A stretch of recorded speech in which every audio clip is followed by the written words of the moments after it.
Ladies and gentlemen, please welcome to the stage Chair of the Overseas Press Club 80th Annual Awards Dinner, Sarah Lubman.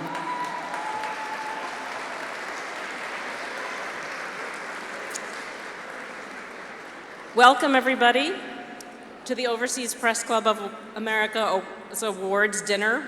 There's so much to celebrate tonight. While we're here to celebrate this year's winners of awards for the best international coverage, we're also marking the 80th anniversary of these awards. I think it's safe to say that great journalism is alive and well. Here's to another 8 decades.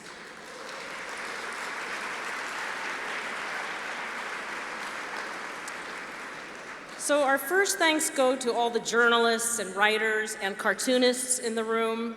The work you do is hard and important, and it keeps us from living in the dark. Thank you.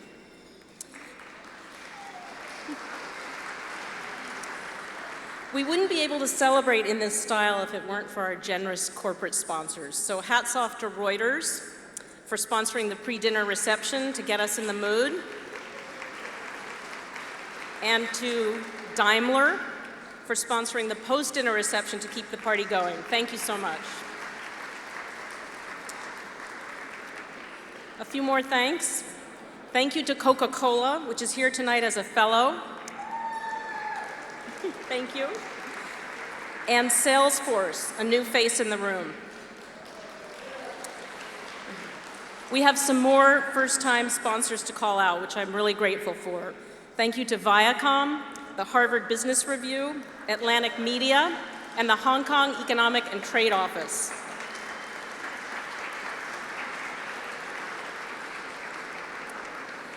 A hearty thank you to our return sponsors, Anheuser-Busch, AT&T, Bloomberg, Boston Consulting Group, Brunswick Group, Citi, Facebook, and PayPal. We're grateful for your support. And finally, thank you to our media friends who took tables tonight, the Associated Press, HBO, the Los Angeles Times, the New York Times, the Washington Post, which, by the way, note to table buyers, took 2 tables. Why stop at 1? Thank you. And Marcus Rowan, in honor of his father, the legendary foreign correspondent Roy Rowan. Thank you. So one housekeeping note for those of you who tweet, and we hope there are a lot of you, please use the hashtag OPC Awards 80 when you tweet tonight, and we hope to see a lot of activity on Twitter. And now I'm going to turn it over to Pancho Bernasconi, who's president of the OPC. Thank you.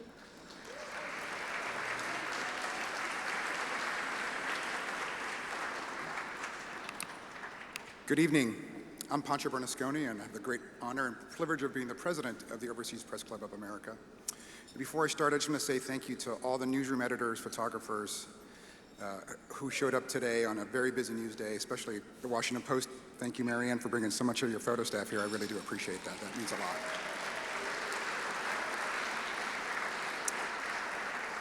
We are here tonight to recognize and celebrate remarkable work from wire services, newspapers, magazines, online publications, television, podcasts, and radio.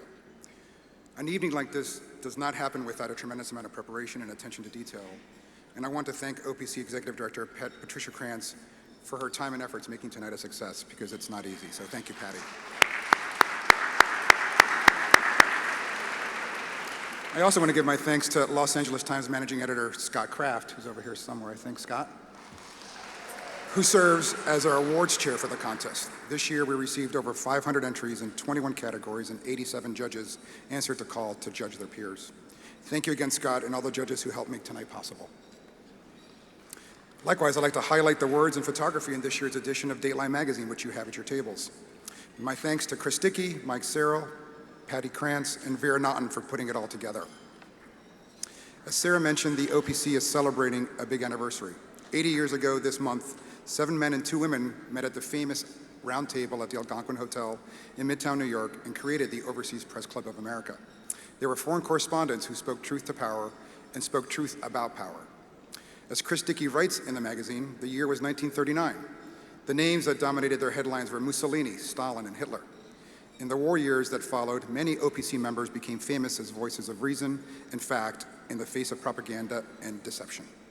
And some, like Edward R. Murrow, returned to the United States afterward to find core values compromised by hysterical ideologues. The venue has changed, the mission has not. OPC dinners were the moment when the purpose and the achievements of foreign correspondents were recognized by their peers, often with standing ovations. The tradition continues to this day.